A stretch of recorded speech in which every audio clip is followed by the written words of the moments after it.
मेघवन के बाद आपको बता दूं मैं, बसैठा, चांदपुरा वगैरह आएगा, उसके बाद मेला समाप्त होगा। अफ्तार का टाइम को 10 मिनट बचा हुआ, आप लोग इफ्तार की तैयारी कर लें। जो भी इफ्तार के लिए सामान लेना है ले ले।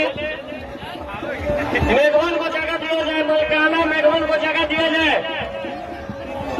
मलकाना और मेघवन को जगह दिया जाए।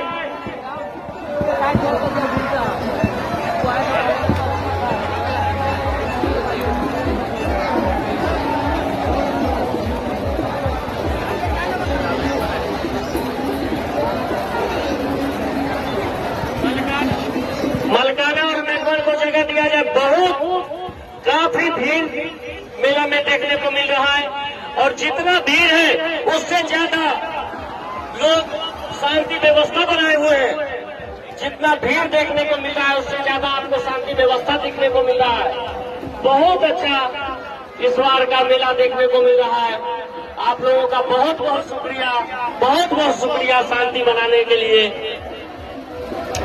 जितने भी गांव का जुलूस आया है उस गांव के जिम्मेवार को मैं मुबारकबाद देता हूं कि आपने अपने गांव को अपने गांव के जुलूस में मैनेजमेंट अच्छा किया, जो रन पे इतने भीड़ के बाद भी अच्छा शांति व्यवस्था से चल रहा है।